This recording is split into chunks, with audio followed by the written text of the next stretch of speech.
Who ruined Sri Lanka? In 1993, after the death of President Ranasinghe Premadasa on the 1st of May 1993, United National Party installed D.B. Wijetunga as President of Sri Lanka. During his time, all the programs which President Premadasa initiated came to a halt. President Premadasa, after completing the 200 garment factories, he wanted to bring in the electronic factories in 1994 January. And we did not see the garment factories since D.B. Wijetunga did not go for. And everything changed. And he made arrangements for an election. And Chandrika Bandaranaike Kumaratunga defeated Ranil Wickremesinghe and became the president. And she came like a peace dove, winning the hearts of the people, and people thought she is the savior for this country. She came and she started closing down the Pawalum fabric industries, the large factories in Sri Lanka. During her time, Syntex factories started closing down. Kabul Lanka, Pugoda, Tulhiriya, and many industries she successfully closed down and ruined those industries. And some factories, the machinery was sent for scrap, and some were made use by the local garment factory owners. Thereafter, there was Samurdhi corruption charges against some during her time, over 500 million. But unfortunately, all investigation, she suddenly stopped those. Reasons still unknown.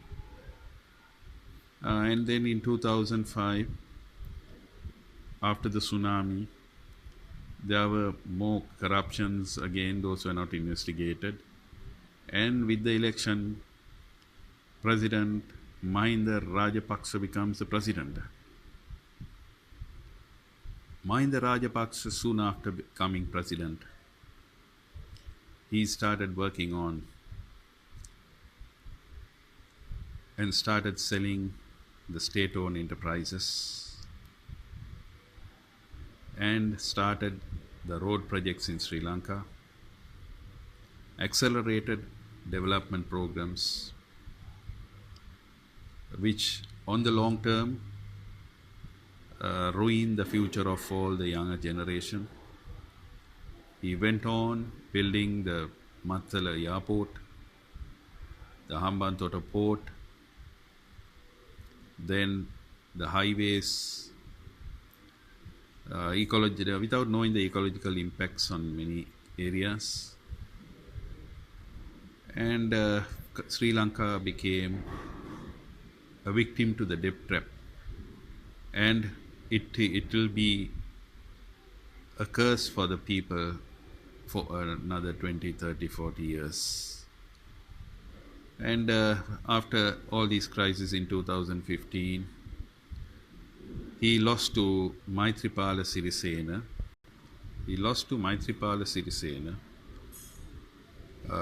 And Maithripala Sirisena became the president. And during his tenure, he had ample opportunities to make use of the UNHCR resolution for economic development of Sri Lanka by bringing in some amendments which he did not understand, which his predecessor Mahinda Rajapaksa too did not understand. Mahinda Rajapaksa also had the opportunity on ecological restoration, by which it would have been a blessing to Sri Lanka without burdening the treasury. Such a good program. Mahinda Rajapaksa failed to do it. And then Maithripala Sirisena also had that opportunity. He also totally failed Sri Lanka on that. And again, the economy was going down. He was little by little ruining the country. And then people found that he is incompetent. During his presidency, Easter bombings, which killed many hundreds of innocent people, wounding thousands of people, and the tourist industry totally collapsed. And the economy was again in bad shape. And he installed Mahinda Rajapaksa as as prime minister illegally, and he was removed by courts. Then thereafter, he lost popularity, and he could not contest the election. So during the next election, Gotabaya Rajapaksa becomes the president. Gotabaya Rajapaksa, after becoming president, he was totally relying on his brothers to do all the development work, as he wasn't aware. He had ample opportunity to go for ecological restoration and become a very famous president in Asia, because in the United Nations they were planning on ecological restoration only in the 2020s. So had he done this in 2019, he would have been a leader in ecological restoration. He did not implement ecological restoration in Sri Lanka. Although January, February, March, dry season, the climate was very good. He could have used all available resources to start ecological restoration. And he kept on failing. He went for the elections. He thought after the election he'll do.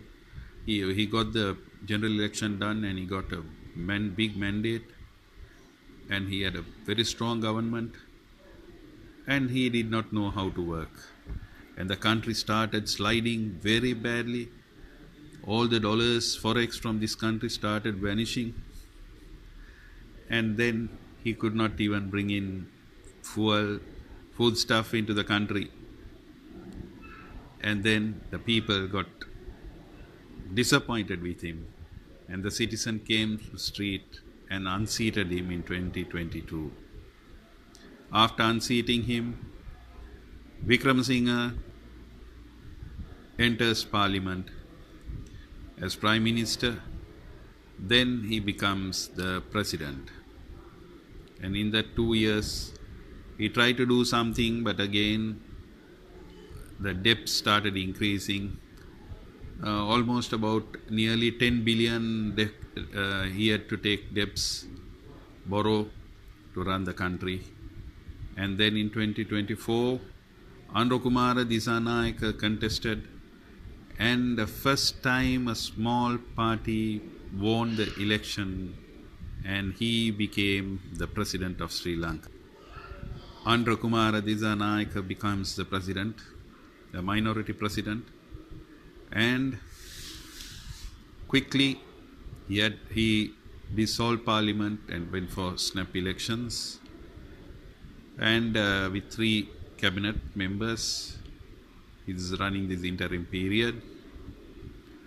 And he had ample opportunity to go for self-sufficiency in milk production, ecological restoration. He is also making the same mistakes what Mahinda Rajapaksa did, what Sirisena did, what Gotabaya Rajapaksa did, and what Wickremesinghe did, without burdening the treasury. There are ample options for ecological restoration. Why are the Sri Lankan leaders? They are very blunt. They can't go understand. They only wait for IMF, IFC, World Bank, ADB, or any donor agencies. Why can't they use their own brains? Are they brainless? Why can't Sri Lanka think a homegrown solution? We need all citizens to march forward to develop this nation. First, let's start self-sufficiency in milk production, then go for ecological restoration, then we go on sugar cane, start photographs industries, then vegetation, integrate the north and south economically, then all our water resources, all our rivers, let us do restoration, let us build ponds, let us have flood control dams, and let us develop this nation. Over to you, President Andrew Kumara Dissanayake. Don't waste time. Time is precious. The younger generation can't pay the debts. We have to settle the debts, and we should give them a debt-free country. Work on that vision. Let us all work together. Thank you for listening.